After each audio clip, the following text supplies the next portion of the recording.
Well, if you just get on a bunch of Ozempic and you're nauseated and you power it up and you're nauseated all day and you're constipated all the time, but you're losing weight, and he's like, guess what? 30 to 40% of that weight loss is muscle mass. Like you're just eating away at yourself. Like there's a better way. Let's micro dose it. Let's cut your dose in half. Let's split it up. Let's do it twice a week. Get on an exercise program. We have machines that actually build muscle for people that are limited in what they can do. And you just, in hormone replacement, people who are on hormone replacement and are working out, they aren't losing 40% muscle mass, right? So, it's part of a holistic view of care. There's a weight loss shop on every corner now, just giving you a bunch of compound Ozempic, patting you on the butt and telling you good luck. And, I'll see people that aren't my patients out and about. I'm like, wow, you're losing weight. What's going on? I'm like, well, I've been nauseated for a year and a half. I look great, and it's like, okay, we can do better. By the way, you're also wasting away in ways that you don't want to waste away. So there's still a place for holistic lifestyle, root cause care with GLP as a tool or not, right? I got a bunch of people that are losing weight great without it. And then if you get on it and you just get up to a stupid high dose, lose a bunch of weight, and just cold turkey off of it. And it's just like any other extreme diet. You're just going to bounce back. So, you need a guide to help walk you through this process so that this becomes a lifestyle and not just another fad diet. Welcome to the TBD Fit Podcast on Doctor Talks. I'm your host, Daniel Pile, and I will be guiding you through this wellness journey in terms of optimizing health and longevity, where we unpack the science, the do's, the don'ts, and everything in between. Come join us. Look forward to seeing you inside.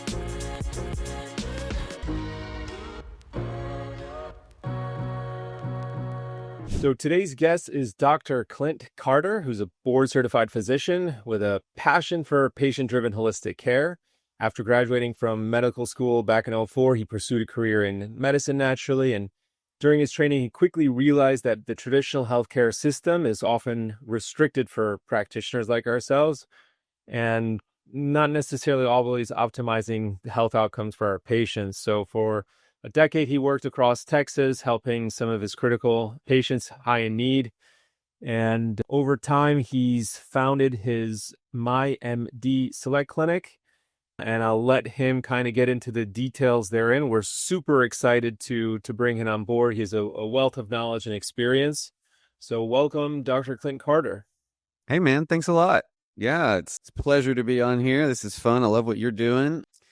Yeah, my story, med school back in, God, I'm old, I guess. Med school graduated like 2004, then went to family medicine residency.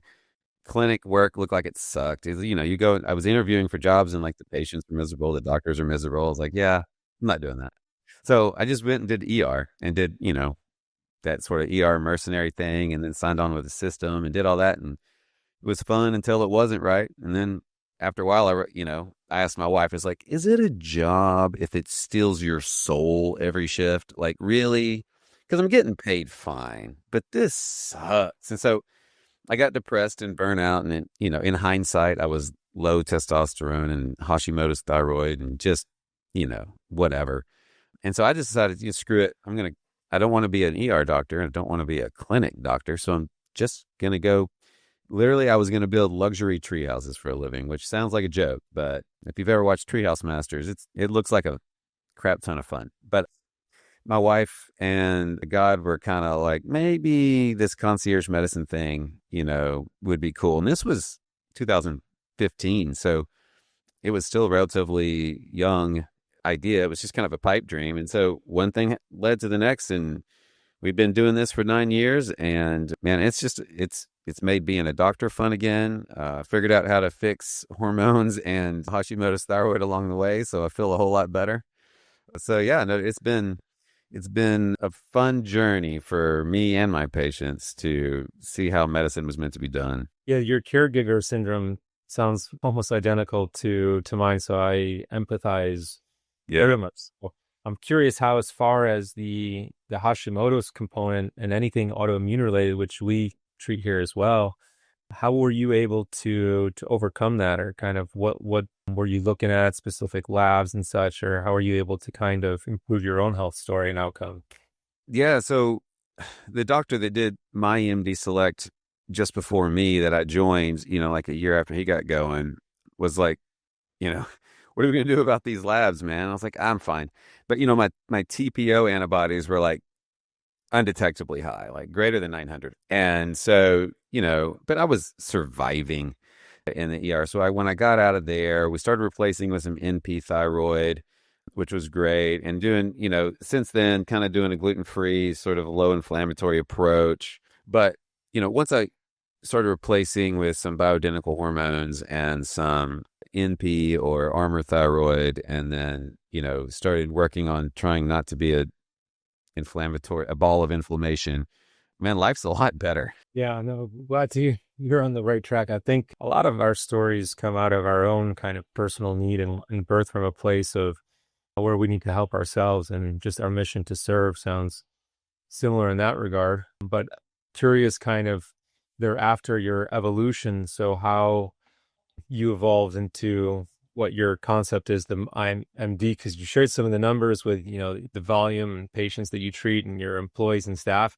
You're doing something on an epically large scale. So I'm well, and the idea is, so most guys, they leave the system because they're frustrated. And if they're going to do a concierge style practice, or it's called direct primary care, which just means you get insurance out of the game. You have a monthly membership. And then for that monthly membership, patients get 24/7 access to you. They get my team, because I have a big team, on an app where they can just text all day long, but they get hour-long visits, no wait. I don't have a waiting room, so it's just this continuous, almost a continuous conversation about their health. And so when we started, direct primary care wasn't even a word, like it wasn't a thing. We just called it concierge medicine, but as it turns out, concierge medicine is technically different. In our case, it's 100 at my place, it's $189 a month, and you get me and or one of my other providers and a full team. But what we found was, so my thought was, okay, I'm going to have an hour with every patient. There's nothing we can't fix, because I went to a great residency. I know what I'm doing. Let's fix people. And I still found that, I've got this 45-year-old awesome woman who runs her household, does all these other things. She's super busy, involved in the community, works out 4 times a week, fit. She feels like crap. She can't think. She's exhausted. She's miserable. I'm like, but you're doing everything else right. And so my partner was like, when are you going to get into hormones, for everybody else? Because it was still pretty early on. And I was like, when I'm not the weirdo in town for being the concierge doctor, So I finally, I made the leap. I went to the bioidentical hormone training, and I was expecting to have to sort of suspend belief and just, join the cult, if you will, because it just seemed like weirdo stuff. And it was like, crap, it's the exact same stuff I already knew about hormones, but way more. And then they taught me about, armor and I didn't know what T3 was for a thyroid. I didn't know. I was like, where was this information? Why the hell didn't they teach me this in med school or residency? And the reason is because insurance doesn't pay for that crap. So why would they teach you that? So I just realized that was sort of my moment where I realized, and then I started taking care of these women who had lost their testosterone 5 years ago or more, and it was just getting super hard and they were super miserable, and I started replacing their testosterone. And then when menopause came, of course, estrogen. And all of a sudden they came to life. They could think, they could go, they could sleep, they could, all those things. And it was like, what else do I not know? Right? Like that was the moment where I realized, oh crap, there's a whole another side to this game. And so that opened the door to like peptides, some functional medicine things. I'm not technically functionally trained, but my partners are, and I've got people doing that. And so we've got, we've really gotten to get deep into the things that insurance doesn't pay for, because insurance pays for, it is not their fault, right? Like they're trying to figure out how to decide what to pay for. And so it's easier and it's obvious to pay for something that's on fire, right? If you're full on diabetic, well, yeah, I can pay for diabetes medicines. Or if if you've got appendicitis, so it's easy. I'll pay to have a surgeon take you out your appendix, right? But paying for prevention is hard. Like, how do you know that worked? It's just really hard. The model is set up for, insurance is supposed to be for emergencies, but right now the people use health insurance for access to medical care. And it's just a bad idea. And what we do is so low-hanging fruit, man. Like, people just want to be healthy and they want to feel good. And they think that going to the doctor for a 7-minute visit after an hour and a half wait is going to make them feel good. And it's just not going to happen. So that's where, once you're a membership at our practice, everything is, you can come as often as you want, all that stuff. And then if you need blood work or a procedure, skin procedure or whatever, then everything's at our cost. Like, we don't nickel and dime you after that. It's $5 for a blood count. It's $45 for stitches. It's just easy. Just replace my supply closet and let's go. So it was just, all of a sudden, I realized that medicine was so much more than what insurance would pay for. And how much fun was it to watch people start getting better? I've got these pictures. I got on my electronic medical record. I've got the picture of when the patient first starts, and they just look sad or overweight or grumpy or whatever. And then when they come in now, I just pull the picture up every once in a while. And they're like, oh my God, get rid of that picture. I'm like, no, that's my favorite part of when you come in. It's seeing the before and then having you stroll up in here fit and happy afterwards. It's such a rewarding way to do medicine, man. Well, I can definitely appreciate that, but most importantly, your patients above others appreciate the most, obviously, especially when you're improving their overall health and quality of life. Regarding the use of hormones, so I'm kind of curious, as you broke into that field, obviously coming from your background, how easy was it for you to transition? How were you leveraging hormones or kind of educating your patients the need and the importance of replacing hormones, obviously using bioidentical hormones? What was kind of any sort of maybe mistakes early on or any sort of hurdles that you had to overcome when just trying to get people on board to realize that, okay, a lot of mainstream medicine is suggesting that we don't need to go down that route, or even still the danger is going down that route. Right. Versus now it's going to become standard of care here. Yeah, it's, there was a large trial called the Women's Health Initiative that was in 2000, they stopped it in 2001 and published the results because they started it to thinking that it was going to prove that estrogen and, replacing your hormones makes you healthier because it makes sense. And they found that people were having like strokes and cancers and heart attacks. And it was like, oh my God, stop this. It's terrible. And as it turns out, they weren't using hormones. They were using hormone mimics. And so they weren't using estrogen or progesterone. They were using horse estrogen stuff. And anyway, stuff that, as it turns out, is bad for you. And so it took 20 years, a whole generation of our grandparents that, dying of osteopenia and dementia and, just decaying, this 10-year terrible decade before they finally mercifully pass away, right? Like, it's like, that's terrible. And there's more to it than just hormones. But the point is we were extending life, but not extending health. And we've come back around. We've proven that bioidentical hormones protect against cancer, protect against heart attacks, protect against stroke, protect against dementia. They just make you healthier. They decrease inflammation. It's clearly better for you. I've got patients that, they feel a little better on it. And I'm like, listen, I understand that you don't feel 20 again, but you also are healthier for being on it. Now, most people, they also feel amazing and it's an easy sell. But every once in a while, I'm like, it's up to you. But I would just assume you'd be on it because it's doing something good that you don't even know it's doing in your body. And we're trying to help. You feel relatively healthy now and you're 50. I want you to feel as good as you do now, or maybe better when you're 70. And we got some work to do. As far as starting someone, is there a preferred method of application? I mean, are you oral, topical, pellet, et cetera? Are you guys sticking more toward one, find success with one? You got to, one thing that we do here is personalized medicine, right? And then, I was sitting with someone yesterday. They're going to be on pellets eventually, but he's just not there yet. He's like, man, I'm 46. That seems young. But he's got a testosterone of 200. So I was like, well, we got to do something, bro. And we had done some other things. We don't believe in oral hormone replacement. It goes through the liver first. You'd have to, for men, it's almost impossible. For women, it's just not a good idea. It's hard on the liver. It's inflammatory.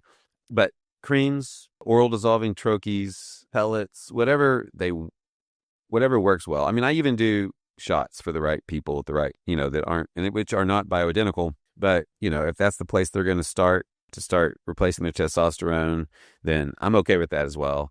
But we really, ideally, I think the creme de la creme is probably pellets. It's blood flow dependent. Your body puts little capsules around it with capillary beds, so it's blood flow dependent. So when you're working out or you're stressed or whatever, you get more testosterone. And when you're chilling on the couch at night, you get less. It just makes sense. It's kind of how your body would do it anyway. And I can tell you your levels are good. Like if your levels are great and you're still like, man, yeah, but I'm still tired. It's like, yeah, well, great. It's not your hormones. What else we got? Have you been sleeping? Are you exercising? What are you eating? Like there's a lot of reasons to be tired. I'm not a drug dealer. I'm here to make you healthy. Couldn't have said anything better. The thing is just that often I see is when you go to an endocrinologist or a rheumatologist. Oh gosh, yeah. You're just kind of treating one specific end point, right? You said if you're administering hormones and there's still something going on, well, let's address kind of some of their underlying factors. So no, I can appreciate that. In my area, a lot of places is pretty open, is a little more open probably to pellets and some of this, bioidentical stuff. But my area, like none of the gynecologists and not really many of the urologists or the endocrinologists really, they think it's all kind of voodoo. And I'm like, I got a report from one on the other day that still had a Women's Health Initiative like blurb on the bottom of the note. I was like, have you looked at the literature in the last 20 years? Like, what is going on? So there is, but insurance doesn't pay for it. So they don't learn that stuff. Some of them are okay with some creams or coming around a little bit, but partially because we're like, we see them at a ball game and be like, hey, by the way, what are you doing? In a sweet, very, very bless your heart, East Texas kind of way, Of course, we're super nice. Accent sells it for sure. I'm curious. So going back to scaling your practice, right? How did you start from, because again, there's a huge learning curve there, especially with the whole concept of concierge medicine, which continues to evolve. How did you go from like zero to where you at now? Was there a lot of organic grassroots marketing? You're just going through an agency? Yeah. So our whole marketing budget was like $0 at first. We mostly, this was, we weren't, social media was a thing, but we weren't really hardly on it at that time. We were too busy. My wife's a PA. She was doing full-time cardiology. I was doing full-time ER. We got 3 kids. And so we started a membership practice with 0 members. I had to pay my hospital a non-compete just to get out of there so that I could pay another place to go work at their ER and kind of buy in so I could have a full-time ER job while I had a full-time membership practice that I was growing sort of organically. And so while I was at work, Steph would man the practice. And when she was at work, on my off days, I would man the practice or, however that worked. I don't even really know how it worked. It was crazy. Most people that do this burn out in more of a clinical practice. And then some percent of their patients are going to follow them. But you're looking for 10%, 20%, 20 would be amazing. 10% of those patients, because, an average doctor, a primary care physician probably has like 2,000 to 3,000 people that are technically their patients. And so if they can get 10% of those people to come over and they've got a practice of 300, that'll pay the bills and get it rolling and rock and roll. I think the numbers for a concierge practice is more of like 300 to 500 patients per provider. And it works well. If you try to get more than that, you just can't give everybody the attention and they start feeling it. And it's not, you feel it. And then my staff, we've got a set of core values around here that when you hire a new practitioner in our model, we don't get paid when they start seeing patients. We get paid when new members sign up. So we have to kind of stretch it to more of the 500 than the 300 per patient, per provider. And then we can't take it anymore. Then we hire someone and then we just pray that the practice grows and covers their salary, that kind of thing. And it works great. It's actually not that hard, but it just, makes you anxious that you're going to take on that salary without taking on any extra income. But it's always worked out great. And then in the meantime, my staff, they get mad at me because they're like, hey, our core values are being threatened here because we're not able to care for people like we want to care for them because they're awesome. And so they hold me accountable as well, which is great. And that's how you know you have the right people. But scaling up in one location is one thing. But then most practitioners that leave and start a direct primary care practice, they're going to fill up and then they're going to start a waiting list, and then they're going to kind of weed out the people they don't like and let in the people they do like, probably raise their prices to a point that is about right. And then they're going to sell into the sunset until they retire. But we feel called to spread the gospel, if you will, of people getting to taken care of this way, providers getting to take care of people this way, staff, the whole deal. So we're looking to scale it into other locations. We've been doing it for 9 years. We've got our processes down. And so then the challenge will be keeping the culture, the core values, the why. So really it's all about hiring the right people, and then it'll scale fine. But there's plenty of providers and staff out there that are so burned out because the system is set up incorrectly that it's not that hard to find the right people. It's just pulling the trigger on the location and finding the right person and putting all the magic together at once. That's really the challenge. But I've helped some other people start their practices because it's super attractive, but it's also super scary to go out on your own. And so I've been helping people with that as well a little bit. Is there a learning curve for providers and how to kind of practice within this format? Because I just hired 2 nurse practitioners basically at the same time, because I had one that was leaving and another one, it was time to grow. So we hired 2, and they're amazing, but they're also used to the system. Like they're used to the rate being, they love this, but they don't know everything about peptides and hormones and functional but hiring the people that are interested in that stuff is an important part. So they were already kind of thinking that way. They just hadn't had. So yeah, there's a little bit of a learning curve, but for the most part, the main thing that direct primary care is time, attention, care for your patients with, the doctor-patient relationship is first. Everything else just is supposed to augment that, nothing in the way. And so you take someone who's not trained in all this extra stuff and you put them in this system, they're going to do great.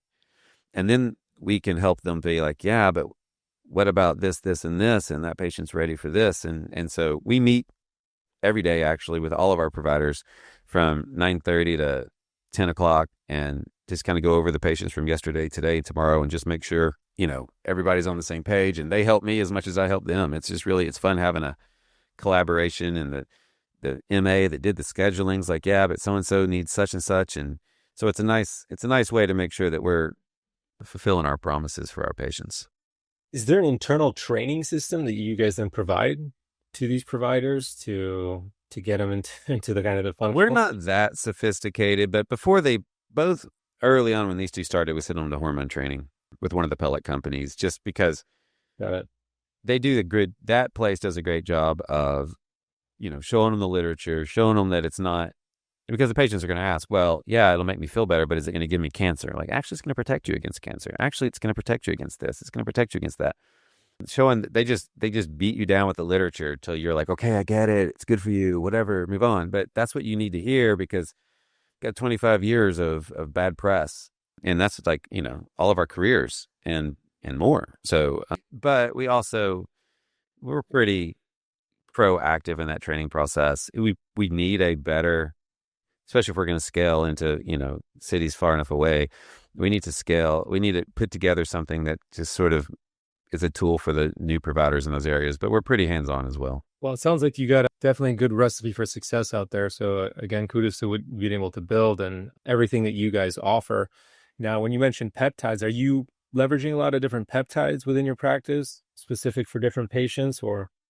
Yeah, so it's, we have obviously the 2 biggest peptides out there is, Ozempic and Mounjaro, right? Like, it just so happens those are peptides that your body makes anyway that helps lose weight. So, but we were doing peptides before that came out, which was nice, because when that came out and we were able to get our hands on compounded versions of those, that we already knew how to do that. BPC 157, the growth hormones, secretagogues like Samorelin and Ipamorelin, those are pretty fun to use. We one of my favorites is like thymosin alpha.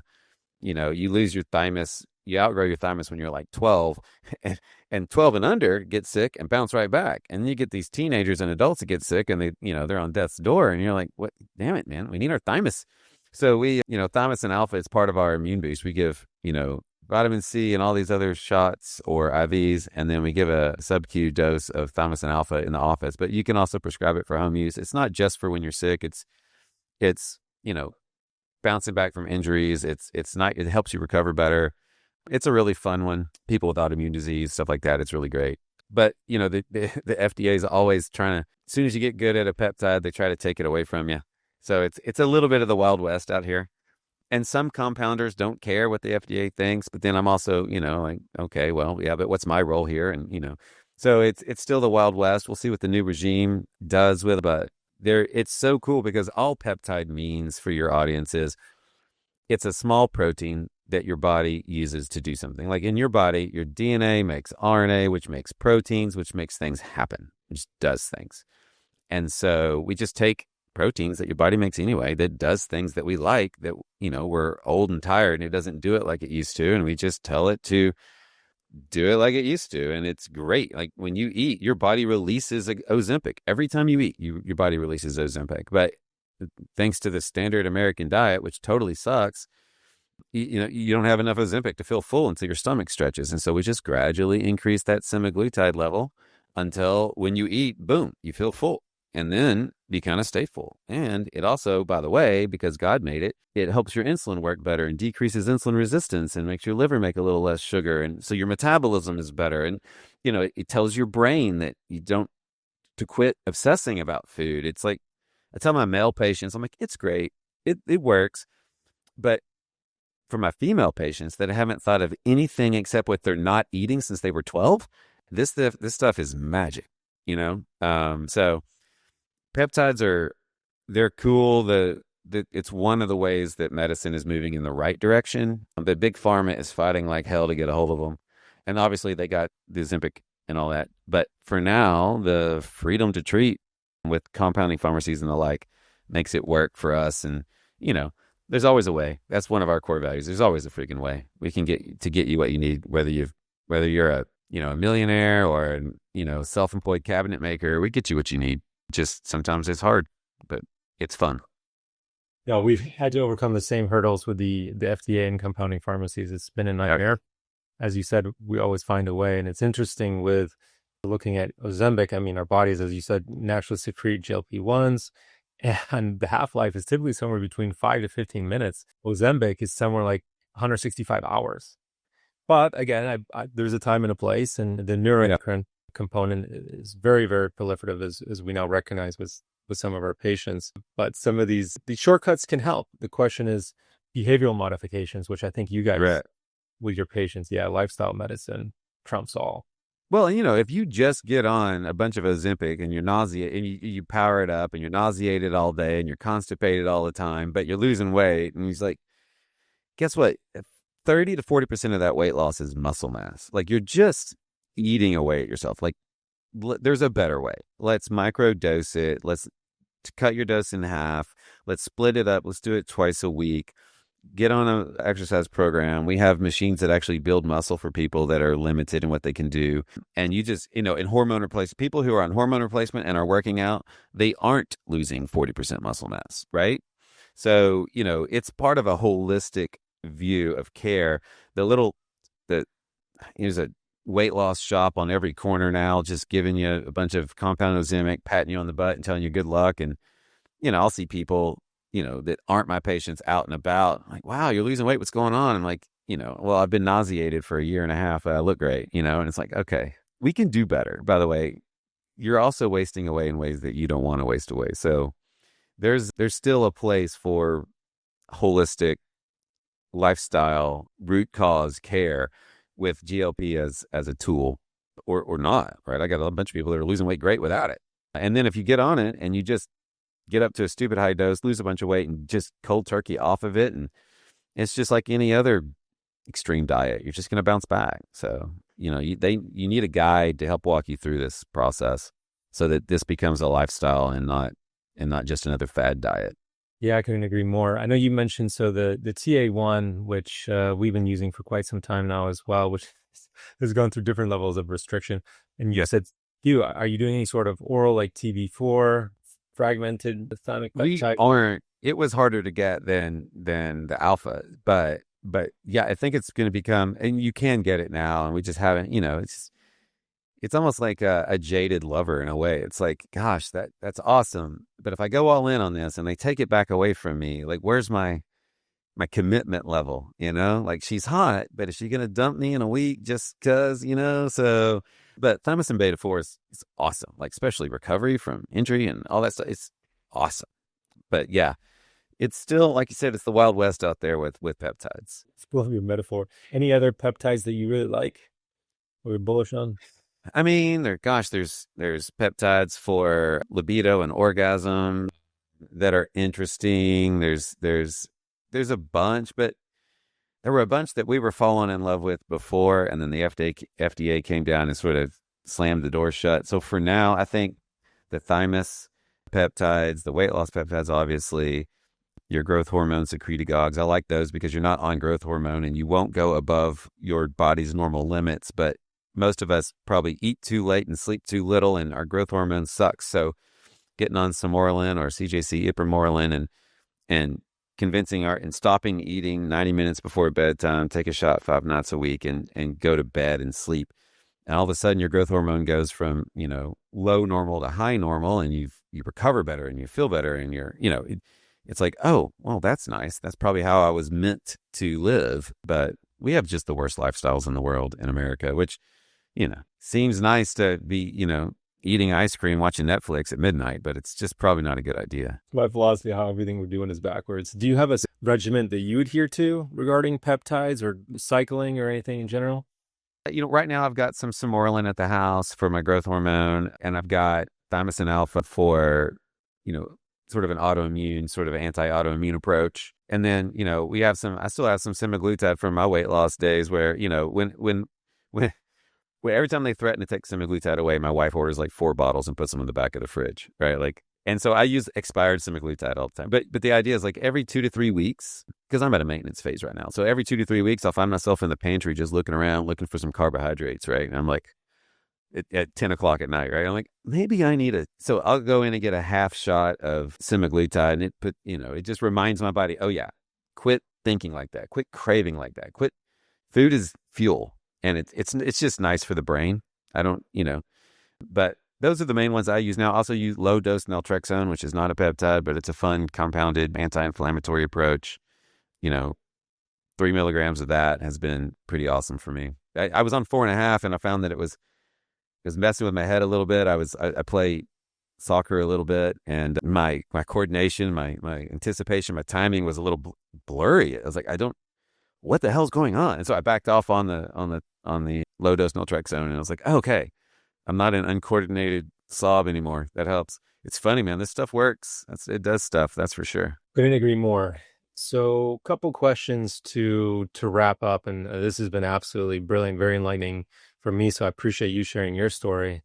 I'm always curious if there's a quote that you live by, or kind of like a quote or some sort of mantra that resonates with you, that's kind of an anchor for your life and your work and your purpose. Anything particular? If it would be probably biblical for me, if you, because of the love that was given to us, and because of the way that, Christ died for us, and when we were not looking for him, but he was looking for us, that's where we kind of at our clinic, and that's where a lot of our core values are biblically based, where it's like, okay, it's our job to bend that grace and that love out laterally to our fellow man. And so that's how we treat our employees. That's how we treat each other. That's how we treat our patients. Our patients are, I got patients that are like polar opposites of me, right? But they were created in God's image. And so they're, that gives them the value no matter what their belief system is. Most of my patients come in because they want to be healthy. Some of my patients just don't want to do anything. They just don't want to feel bad. And I'm like, okay, well, I do have some pills for some things, but I'd love for you to get off the couch. And, but it doesn't matter. They're the captain. They're the pilot. I'm the co-pilot. But the Lord's sort of, he's put them in my path and me in their path for a reason. And so I think, because God first loved us, we can love each other. That's probably the primary thing that we live by here. And when someone in our practice isn't living by that, it usually sticks out like a sore thumb. And sometimes the patients treat us poorly, and I have to get on there and be like, hey, it's not really how we roll here. There's lots of doctors out there. If you don't appreciate my staff bending over backwards for you, then maybe this isn't the place for you. And that almost never ends up how it is. They're almost like, oh my gosh, I'm so sorry I was having a bad day, because they know that we're killing it for them. But yeah, that would be my thing. God's been super gracious. I didn't know how to run a company at all, and he just ran it for me. And then around 5-6 years in, he was like, all right, your turn. Not that he's not still in charge and running it, but he put me in some places to learn how to run a company and run it. My employees deserved a boss that knew what the hell he was doing. And so we're gradually getting there. Not that I know what I'm doing yet, but the last 3 years have been great of just learning how to do business right, so that we can grow better. My employees can be well taken care of, and the patients are feeling it as well. It's nice. I definitely appreciate everything that you share. There's a higher purpose here, I think, above all of us. And for me, similarly, love conquers all. Yeah. Anger and love coalesce at the same time. So it's a choice to choose love. I say that all the time. Interesting. I've never heard anyone say the words, like the gospel of medicine, as you preface. Yeah. When we started long ago, I used to always say we spread the gospel of fitness. Yeah. So interesting hearing you say that. I was like, man, I never heard anyone else say that. Last question here to wrap up. If you could have any superpower, I'm curious, what would it be? Oh gosh. Yeah. So I was always a Superman guy, and I thought for sure it would be flying, or one of those. And there's get big argument going on with invisibility would be awesome, but I don't want to be sneaky.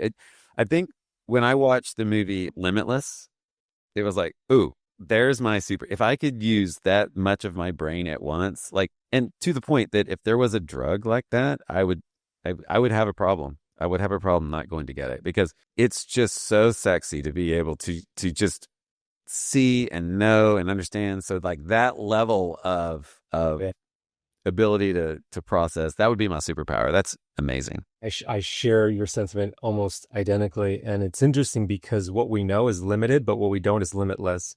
Yeah. You're conquering that with your superpower. Awesome. Yeah. Well, this has been a tremendous, tremendous pleasure. I appreciate, again, your time. Where can people find you, maybe join your clinic? Because what you're doing is pretty high level, which we appreciate. What's the best way to kind of get in touch with you and to be a part of what you're doing? Yeah, I'm sure we'll throw something in the show notes. We've got social media, but we're still getting good at that. My team was like, it looks like you've got a LinkedIn page, but it looks like you don't have a LinkedIn page. I'm like, yeah, I don't have a LinkedIn page. For now, my email is just Dr. Carter at mymdselect.com. Our office number will be in the show notes as well. If you're a provider that's like, man, I got to get the hell out of here, or I'm going to, explode, and you need some help with that, I mean, I'm super happy for you to reach out and let me, do a little guidance. That's part of the passion that we have here. But obviously we're patient first, and, we're hopefully going to move into a town near you sooner than later, but, all in God's timing. But for now, just reach out with any questions. I'd love to get back to you. I'm not great at email, but I'll get there. And if you need anything, just reach out. This has been a fun interview. I appreciate it. Yeah, I appreciate your time as well. Look forward to connecting soon enough here, from one shaved head to another. That's right. Would be great. Bald is beautiful, baby. Love the alliteration. Yes. All right. It was a genuine pleasure. Thank you again for your time, and look forward to connecting soon. All right, man. Thanks a lot. Yes. Bye for now. Thank you for tuning in to the TBD Fit Podcast on Dr. Talks, where we unpack all things health and longevity. If you enjoy the show, like, review, and subscribe. This allows us to have a greater reach and help others on their health and wellness journey.